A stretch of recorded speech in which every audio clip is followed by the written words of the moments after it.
계속해서 시편에 기록된 말씀 함께 살피고 있는데 오늘 함께 다룰 말씀은 시편 75편 말씀입니다. 세상에서 악인들이 흥왕할 때 악인들이 흥왕하는 세상보다 성도들에게 더 절망적인 것은 없습니다.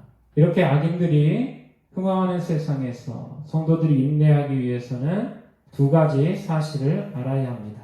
먼저 하나님이 그 기쁘신 뜻을 따라 세상을 통치하신다라는 사실을 우리가 알아야 하고, 그 기쁘신 뜻을 따라 하나님께서 은혜와 능력으로 교회와 교회에 속한 성도들을 보호하신다라는 것을 우리가 알아야 합니다. 하나님께서 은혜와 능력으로 교회를 보호하시며 성도들을 보호하신다라는 사실을 깨달아 할 때 성도는 담대해집니다. 대적하는 무리 앞에서도 당당할 수 있게 되어지고요. 적대적인 세상과의 싸움에서도 능히 싸워 이길 힘을 얻게 되어지는 것입니다. 시편 75편 말씀 함께 읽었는데 이 시편은 아삽의 시입니다.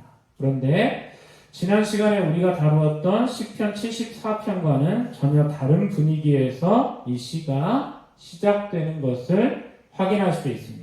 절망적인 분위기로 시작했던 74편과 다르게 75편은 하나님을 향한 강한 감사의 찬양으로 시작이 되고 있습니다. 우리 75편 1절 말씀 같이 함께 읽겠습니다. 하나님이여, 우리가 주께 감사하고 감사함은 주의 이름이 가까움이라. 사람들이 주의 기이한 일들을 전파하나이다. 여기서 시인은 믿음의 공동체를 대표해서 하나님께 감사의 찬양을 드리고 있습니다. 우리가 주께 감사하고 감사함은, 여기서 반복된 감사는 믿음의 공동체 안에 하나님을 향한 감사가 흘러 넘치고 있다라는 것을 보여주고 있습니다. 무엇이 시인과 시인이 속한 공동체를 감사하고 또 감사하게 만들었을까? 시인과 시인이 속한 믿음의 공동체를 감사하고 또 감사하게 만든 것은 다른 것이 아닙니다. 하나님의 응답이 시인과 시인이 속한 공동체를 감사하게 만들었다라는 것이에요. 긴 기도 끝에 마침내 하나님께서 응답해 주셨고, 그 응답이 이제 무엇으로 이어지고 있다?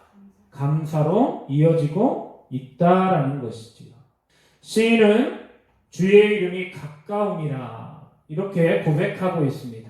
여기서 주의 이름이 가깝다라는 이 말은 주께서 시인과 믿음의 공동체에 가까이 찾아오셨다라는 말로 그들을 위해서 하나님이 마침내 일하시기 시작했다라는 거예요. 움직이시기 시작했다라는 것이지요. 응답은 감사를 낳고 감사는 찬송을 낳습니다. 하나님께 부르짖던 이들의 입이 이제 주의 기이한 일을 전파하기 시작하는 거예요. 2절 이하에 보면 하나님께서 이 믿음의 공동체에 어떻게 응답하셨는지가 기록이 되어 있습니다. 우리 2절과 3절 말씀 먼저 함께 읽겠습니다. 주의 말씀이 내가 정한 기약이 이르면 내가 바르게 심판하리니 땅의 기둥은 내가 세웠거니와 땅과 그 모든 주민이 소멸되리라 하시도다. 셀라. 하나님께서 뭐라고 말씀하고 있어요? 내가 정한 기약이 이르면 내가 바르게 심판하리라. 땅의 기둥은 내가 세웠거니와 땅과 거기 거하는 모든 주민이 소멸되리라. 여기서 우리가 먼저 주목해야 할 말씀은 내가 정한 기약이 이르면이란 이 말씀에 우리가 먼저 주목할 필요가 있습니다. 내가 정한 기약이 이르면 내가 바르게 심판하리라.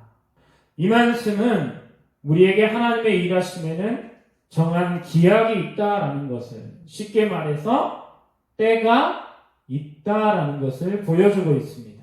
하나님은 혼돈의 하나님이 아니라 질서의 하나님으로 계획을 갖고 일하시는, 계획을 따라서 일하시는 하나님이십니다. 창세기 1장을 보면 천지 창조에 관한 이야기가 기록이 되어 있는데 6일간의 창조 사역을 보면 하나님께서 혼돈 가운데 질서를 세워나가시는 것을 우리가 확인할 수가 있어요. 우리 창세기 1장을 같이 한번 찾아보겠습니다. 창세기 1장 다 읽으면 좋겠지만 시간 관계상 1절에서 5절까지 말씀 같이 함께 읽겠습니다. 태초에 하나님이 천지를 창조하시니라. 땅이 혼돈하고 공허하며 흑암이 깊음 위에 있고 하나님의 영은 수면 위에 운행하시니라. 하나님이 이르시되 빛이 있으라. 하시니 빛이 있었고 빛이 하나님이 보시기에 좋았더라. 하나님이 빛과 어둠을 나누사 하나님이 빛을 낮이라 부르시고 어둠을 밤이라 부르시니라. 저녁이 되고 아침이 되니 이는 첫째 날이니라. 이 말씀을 잘 보시기 바랍니다. 1절에서 5절까지 말씀만 우리가 봐도 하나님이 창조 사역을 통해서 혼돈 가운데 질서를 세우셨다라는 것을 알 수가 있어요. 창세기 1장을 우리가 다 읽어보면 빈번하게 등장하는 단어들이 몇 가지가 있는데 그 가운데 하나가 바로 나누사라는 단어가 반복이 되는 것을 확인할 수가 있어요. 하나님은 첫째 날에 빛과 어둠을 나누셨고 둘째 날에는 궁창을 만드사 물과 물을 궁창 위에 물과 궁창 아래의 물로 나누셨어요. 셋째 날에는 물을 한데 모아서 묻이 드러나게 하셨는데 바다와 육지를 나누신 거예요. 넷째 날에는 해와 달로 낮과 밤을 주관하게 하심으로 낮과 밤을 나누셨고 다섯째 날에는 각각의 생물들이 살 곳을 하나님께서 어떻게 하십니까?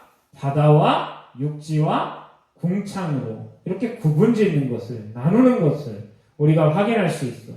이렇게 창세기 1장에서 반복되어 사용되어진 이 나누다라는 이 표현은 하나님이 모든 것에 질서를 부여하셨다라는 것을 우리가 알 수 있는 거예요. 혼돈 상태에서 하나님께서 질서를 부여하신 거예요. 나누심으로.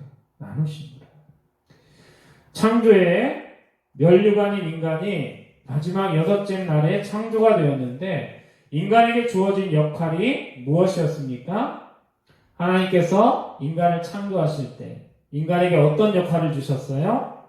26절에서 28절 우리 같이 한번 읽어봅시다. 하나님이 이르시되 우리의 형상을 따라 우리의 모양대로 우리가 사람을 만들고 그들로 바다의 물고기와 하늘의 새와 가축과 온 땅과 땅에 기는 모든 것을 다스리게 하자. 하시고 하나님이 자기 형상 곧 하나님의 형상대로 사람을 창조하시되 남자와 여자를 창조하시고 하나님이 그들에게 복을 주시며 하나님이 그들에게 이르시되 생육하고 번성하여 땅에 충만하라. 땅을 정복하라. 바다의 물고기와 하늘의 새와 땅에 움직이는 모든 생물을 다스리라. 하시니라. 하나님이 인간을 창조하실 때 분명한 계획을 가지고 창조하셨어요. 의논을 했다라는 말은 바꿔 말하면 뭐예요? 계획을 세웠다라는 말이에요. 하나님은 의논을 통해서 하나님의 형상을 따라 인간을 창조하셨는데 창조의 목적이 뭐예요? 바다의 물고기와 공중의 새와 땅에 거하는 모든 생물을 다스리게 하도록 하나님이 인간을 창조하신 거예요. 여기서 우리는 인간의 역할이 무엇인가를 확인할 수 있는데 인간에게 주어진 역할은 다른 것이 아니었습니다. 하나님이 창조하신 모든 것을 다스리는 것이 인간의 역할인데 이것을 다른 말로 하면 하나님이 만드신 창조 세계의 질서를 유지하는 역할을 누구에게 맡기셨다라는 거예요? 인간에게 맡기셨다라는 거예요. 다스린다, 통치한다라는 건 뭐예요? 질서를 유지한다라는 거예요. 근데 그 역할을 누구에게? 하나님의 형상을 따라 지음을 받은 인간에게 하나님이 맡기신 거예요. 사랑하는 성도 여러분, 하나님은 계획을 따라서 정하신 때에 일하신다라는 이 사실을 믿으시기 바랍니다. 성도는 기도할 때 하나님의 때를 기다리면서 기도할 수 있어야 돼요. 하나님의 때가 이르기를 기다리면서 성도가 기도해야 한다라는 것이죠. 우리 눈앞에 펼쳐진 일들이 아무리 우리의 눈에 불합리해 보여도 더디게 보여도 하나님의 때는 정확하고 어김이 없다라는 것을 믿으면서 우리가 기도해야 한다라는 거예요. 악인들이 아무리 흥황하는 것처럼 보여도 그들의 흥함은 무엇에 불과할 뿐이에요? 바람에 날리는 겨에 불과할 뿐이에요.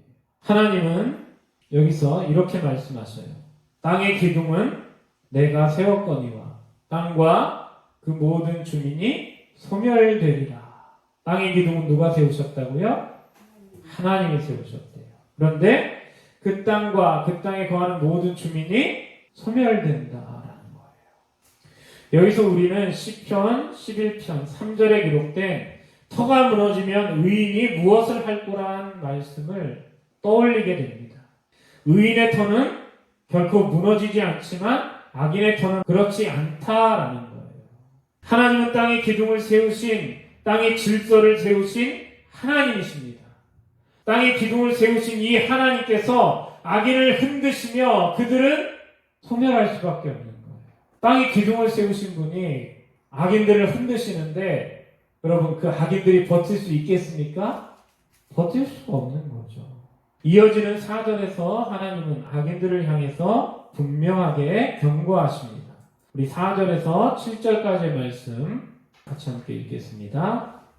내가 오만한 자들에게 오만하게 행하지 말라 하며 악인들에게 뿔을 들지 말라 했노니 너희 뿔을 높이 들지 말며 교만한 목으로 말하지 말지어다.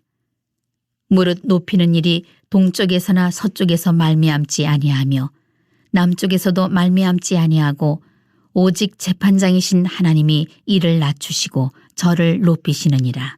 이 말씀이 바로 하나님께서 악인들에게 하신 경고의 말씀입니다. 여기서 우리는 악인들을 향한 하나님의 경고와 함께 하나님의 주권에 대한 선포를 확인할 수가 있어요. 하나님은 먼저 악인들을 향해서 오만하게 행하지 말라, 뿔을 들지 말며 교만한 목으로 말하지 말라 경고하시고 있습니다. 그리고 당신의 주권에 대해서 말씀하셔요. 무릇 높이는 일이 동쪽에서나 서쪽에서 말미암지 아니하며 남쪽에서도 말미암지 아니하고 오직 재판장이신 하나님이 이를 낮추시고 저를 높이시느니라. 악인이 교만하지 말아야 할 이유가 무엇입니까? 그들의 뿔을 높이 들지 말며 교만한 목으로 말하지 말아야 할 이유는 다른 것이 아니에요. 악인이 교만해서는 안 되는 이유는 하나님만이 참된 주권자이기 때문에 그래요.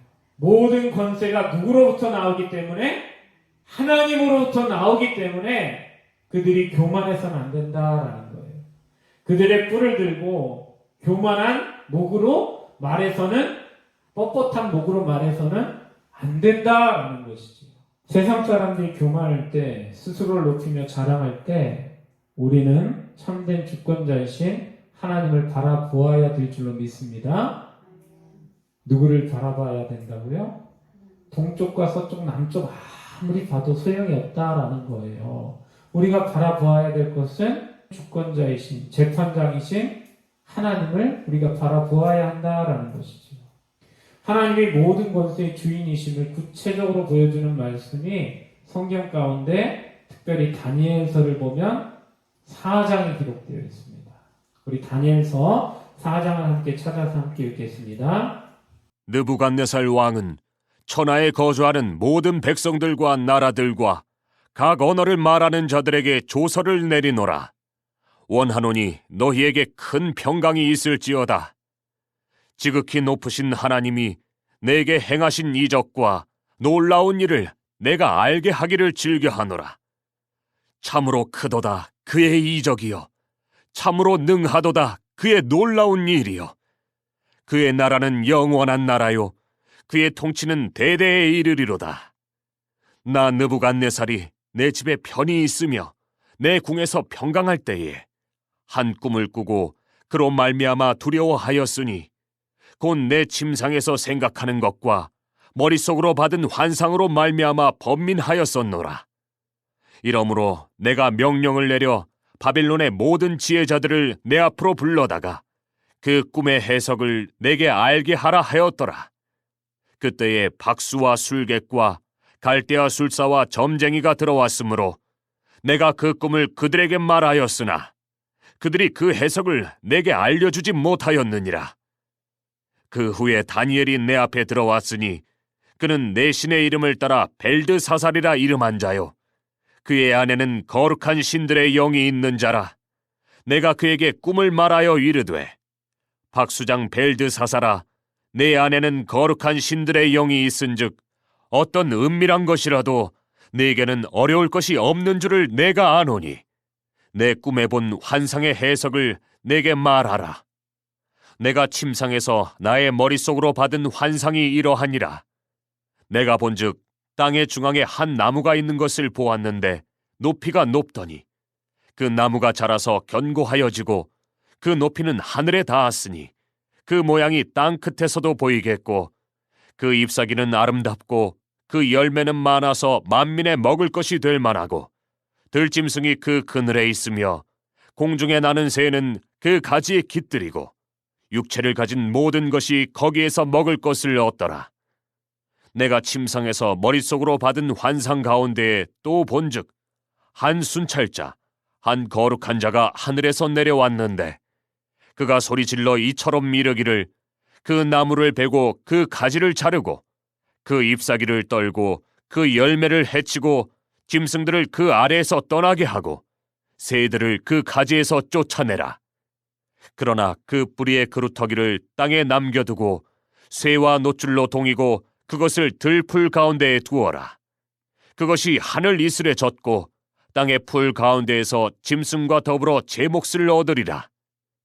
또 그 마음은 변하여 사람의 마음 같지 아니하고 짐승의 마음을 받아 7대를 지내리라.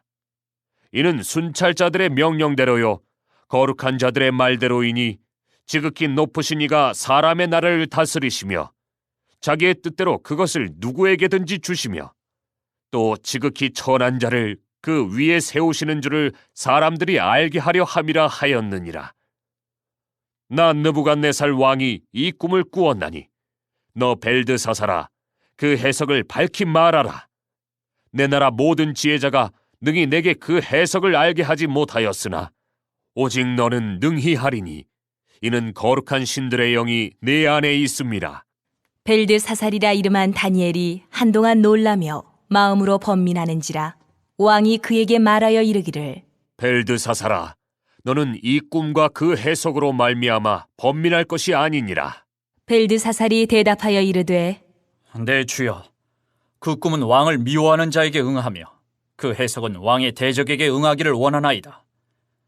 왕께서 보신 그 나무가 자라서 견고하여지고 그 높이는 하늘에 닿았으니 땅 끝에서도 보이겠고 그 잎사귀는 아름답고 그 열매는 많아서 만민의 먹을 것이 될 만하고 들짐승은 그 아래에 살며 공중에 나는 새는 그 가지에 깃들었나이다. 왕이여, 이 나무는 곧 왕이시라. 이는 왕이 자라서 견고하여지고 창대하사 하늘에 닿으시며 권세는 땅 끝까지 미치심이니이다. 왕이 보신즉 한 순찰자, 한 거룩한 자가 하늘에서 내려와서 이르기를 그 나무를 베어 없애라. 그러나 그 뿌리의 그루터기는 땅에 남겨두고 쇠와 노줄로 동이고 그것을 들풀 가운데에 두라. 그것이 하늘 이슬에 젖고 또 들짐승들과 더불어 제 몫을 얻으며 7대를 지내리라 하였나이다. 왕이여, 그 해석은 이러하니이다. 곧 지극히 높으신 이가 명령하신 것이 내 주 왕에게 미칠 것이라. 왕이 사람에게서 쫓겨나서 들짐승과 함께 살며 소처럼 풀을 먹으며 하늘 이슬에 젖을 것이요 이와 같이 7대를 지낼 것이라. 그때 지극히 높으신 이가 사람의 나라를 다스리시며 자기의 뜻대로 그것을 누구에게든지 주시는 줄을 아시리이다. 또 그들이 그 나무 뿌리에 그루터기를 남겨두라 하였은즉 하나님이 다스리시는 줄을 왕이 깨달은 후에야 왕의 나라가 견고하리이다. 그런즉 왕이여, 내가 아뢰는 것을 받으시고 공의를 행함으로 죄를 사하고 가난한 자를 긍휼히 여김으로 죄악을 사하소서. 그리하시면 왕의 평안함이 혹시 장구하리이다. 하니라. 이 모든 일이 다 나 느부갓네살 왕에게 임하였느니라. 12달이 지난 후에 내가 바벨론 왕궁 지붕에서 거닐세. 나 왕이 말하여 이르되 이 큰 바벨론은 내가 능력과 권세로 건설하여 나의 도성으로 삼고 이것으로 내 위엄의 영광을 나타낸 것이 아니냐 하였더니 이 말이 아직도 나 왕의 입에 있을 때에 하늘에서 소리가 내려 이르되 느부갓네살 왕아 네게 말하노니 나라의 왕위가 네게서 떠났느니라. 네가 사람에게서 쫓겨나서 들짐승과 함께 살면서 소처럼 풀을 먹을 것이요 이와 같이 7대를 지내서 지극히 높으신 이가 사람의 나라를 다스리시며 자기의 뜻대로 그것을 누구에게든지 주시는 줄을 알기까지 이르리라 하더라. 바로 그때에 이 일이 나 느부갓네살에게 응함으로 내가 사람에게 쫓겨나서 소처럼 풀을 먹으며 몸이 하늘 이슬에 젖고 머리털이 독수리 털과 같이 자랐고 손톱은 새 발톱과 같이 되었더라. 그 기한이 참에 나 느부갓네살이 하늘을 우러러 보았더니 내 총명이 다시 내게로 돌아온지라. 이에 내가 지극히 높으신 이에게 감사하며 영생하시는 이를 찬양하고 경배하였나니 그 권세는 영원한 권세요 그 나라는 대대에 이르리로다. 땅의 모든 사람들을 없는 것 같이 여기시며 하늘의 군대에게든지 땅의 사람에게든지 그는 자기 뜻대로 행하시나니 그의 손을 금하든지 혹시 이르기를 네가 무엇을 하느냐고 할 자가 아무도 없도다. 그때 내 총명이 내게로 돌아왔고 또 내 나라의 영광에 대하여도 내 위엄과 광명이 내게로 돌아왔고 또 나의 모사들과 관원들이 내게 찾아오니 내가 내 나라에서 다시 세움을 받고 또 지극한 위세가 내게 더하였느니라. 그러므로 지금 나 느부갓네살은 하늘의 왕을 찬양하며 칭송하며 경배하노니 그의 일이 다 진실하고 그의 행하심이 의로우심으로 교만하게 행하는 자를 그가 능히 낮추심이라. 굉장히 긴 말씀 함께 읽었습니다. 다니엘서 4장은 느부갓네살 왕이 꾼 꿈과 다니엘의 해몽과 그 꿈이 어떤 방식으로 성취되고 있는지를 보여주고 있습니다. 그런데 이 말씀이 전달하는 메시지는 굉장히 단순해요. 다니엘서 4장의 핵심은 하나님만이 참된 역사의 주관자요 세상 권세 역시 하나님의 통치 아래에 있다라는 것을 지금 우리에게 보여주고 있습니다. 17절과 25절과 32절에서 반복되고 있는 메시지를 여러분 보시기 바랍니다. 지극히 높으신 이가 사람의 나라를 다스리시며 자기의 뜻대로 그것을 누구에게든지 주시며 또 지극히 천한 자를 그 위에 세우시는 줄을 사람들이 알게 하려 함이라. 그때 지극히 높으신 이가 사람의 나라를 다스리시며 자기의 뜻대로 그것을 누구에게든지 주시는 줄을 아시리이다. 지극히 높으신 이가 사람의 나라를 다스리시며 자기의 뜻대로 그것을 누구에든지 주시는 줄을 알기까지 이르리라. 계속해서 무엇이 반복되고 있어요? 지극히 높으신 이가 모든 것을 다스리신다라는 것을 지금 누구를 통해서 나타내려 하시는 거예요? 바벨론의 왕 느부갓네살을 통해서 나타내려고 하고 계시는 거예요. 그런데 잘 보세요, 여러분. 17절에 보니까 그 바벨론의 왕 느부갓네살을 뭐라고 부르고 있어요? 지극히 천한 자라고 부르고 있어요. 느부갓네살이 잘나서 그 대제국을 다스리는 왕이 된 것이 아니라 지극히 천한 자를 하나님이 택하셔서 무엇으로 만드셨다라는 거예요? 그 거대한 제국을 다스리는 왕으로 만드셨다라는 거예요. 하나님께서 그에게 주셨던 것을 다시 거두어 가시면 이 느부갓네살이 무엇이 될 수밖에 없다라는 걸 보여주고 있어요. 광인이 되어서 들에서 소처럼 풀을 뜯어먹는 상상이 가십니까, 여러분? 대제국의 왕이 왕국에서 쫓겨나서 들판에서 짐승처럼 살면서 뭘 뜯어먹고 있어요? 풀을 뜯어먹고 있는 거예요. 꿈을 꾸게 하시고 해몽을 듣게 하셨어요. 그럼 알아야죠, 그죠? 그런데 이 느부갓네살 왕을 보니까 어때요?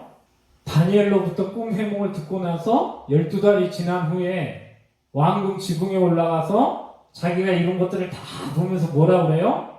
이거 다 내가 이룬 거야. 이러는 순간에 하나님께서 어떻게 하시는 겁니까? 그 모든 것들을 다 어떻게 하셔요? 거두어가 버리시잖아요. 거두어가 버리시잖아요. 그리고 그 존귀한 자리에서 갑자기 어디로 추락하고 맙니까? 들판에서 소처럼 풀을 뜯어먹는 짐승의 자리로.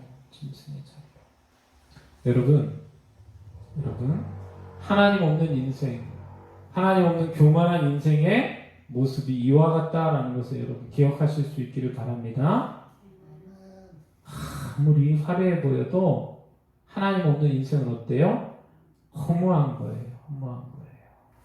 왕자로부터 쫓겨나서 소처럼 풀을 먹다가 하나님이 말씀하신 때가 지나고 다시 왕의 자리로 돌아온 후에 여러분 이 느부갓네살이 뭐라고 고백을 해요? 36절, 37절 뭐라고 이야기합니까?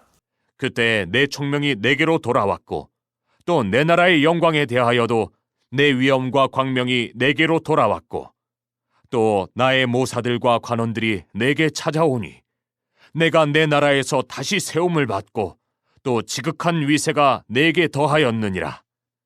그러므로 지금 나 느부갓네살은 하늘의 왕을 찬양하며 칭송하며 경배하노니 그의 일이 다 진실하고 그의 행하심이 의로우심으로 교만하게 행하는 자를 그가 능히 낮추심이라. 뭐로부터 나오고 있는 고백이에요? 경험으로부터 나오고 있는 고백이에요.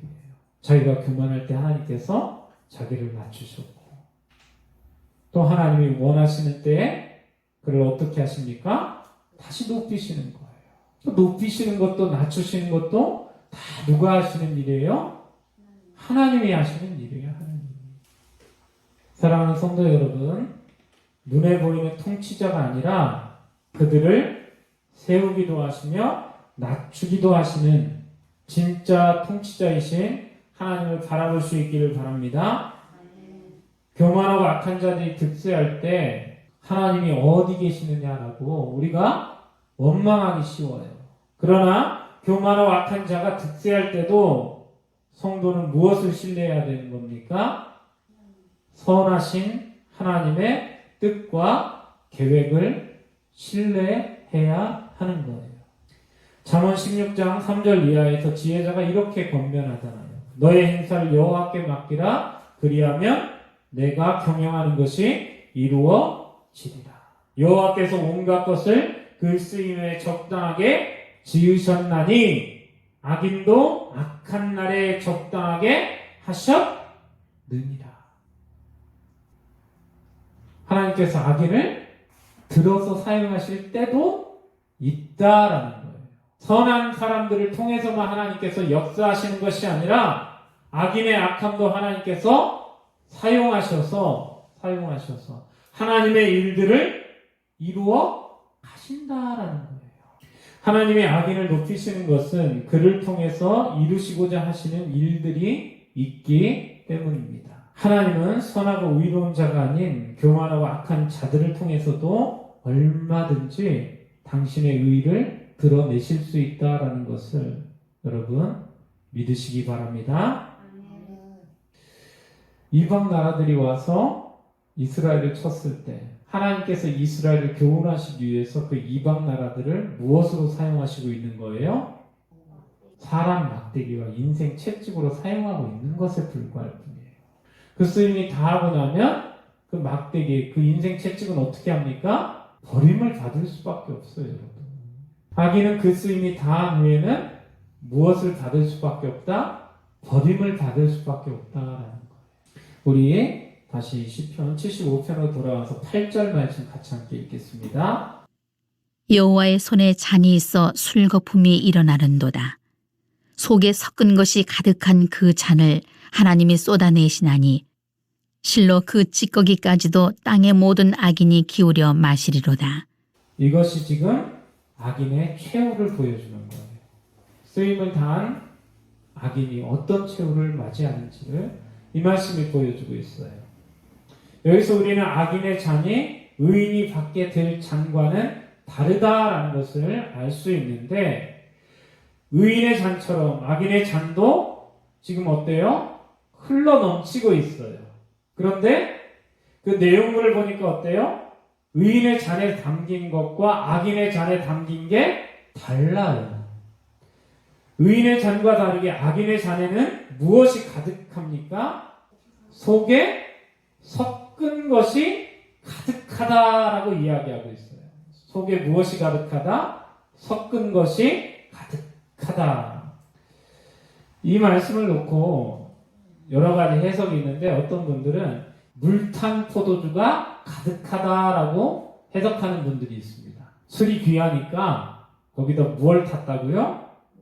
술의 양을 늘리기 위해서 물을 섞었다라는 거예요. 그런데 여기서 지금 사용하고 있는 이 속에 섞은 것이 가득한 이란 이 표현은 물을 섞었다라는 뜻은 아니에요.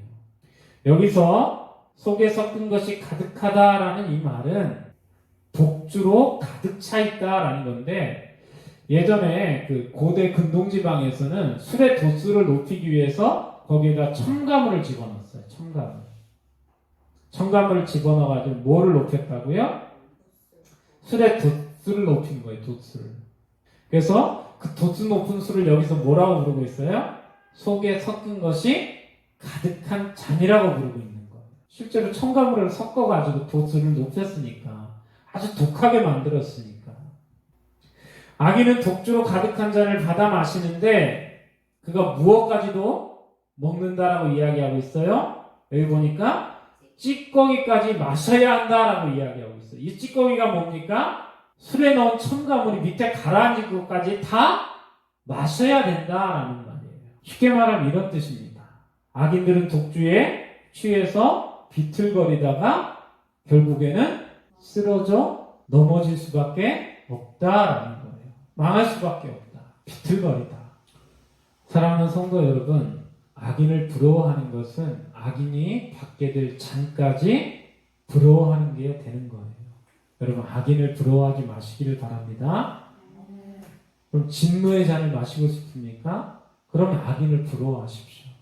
우리가 받아야 할 것은 진노의 잔이 아니라 은혜의 잔, 긍휼의 잔을 우리가 받아 마셔야 될 줄로 믿습니다.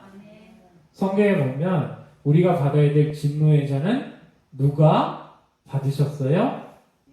예수님께서 받으셨어요.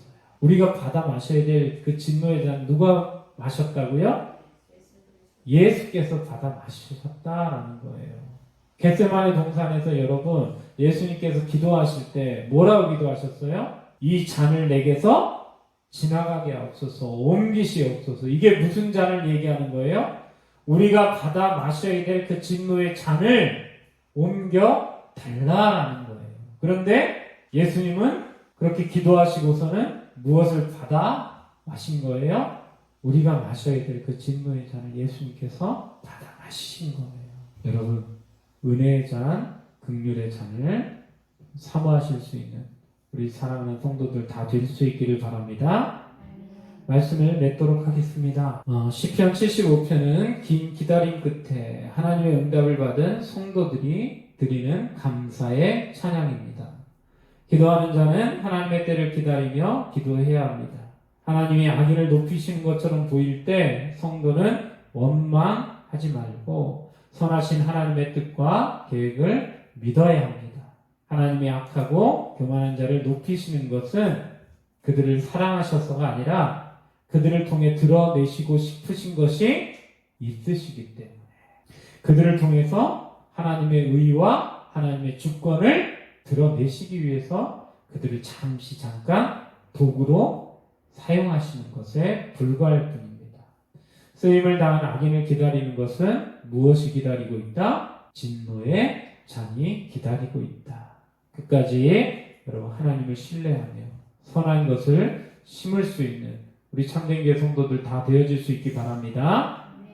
마지막으로 우리 갈라디아서 6장 7절에서 9절 말씀 함께 읽고 오늘 모든 말씀 마치도록 하겠습니다. 스스로 속이지 말라. 하나님 없인 여김을 받지 아니하시나니 사람이 무엇으로 심든지 그대로 거두리라. 자기의 육체를 위하여 심는 자는 육체로부터 썩어질 것을 거두고 성령을 위하여 심는 자는 성령으로부터 영생을 거두리라. 우리가 선을 행하되 낙심하지 말지니 포기하지 아니하면 때가 이르매 거두리라. 아멘. 기도하겠습니다.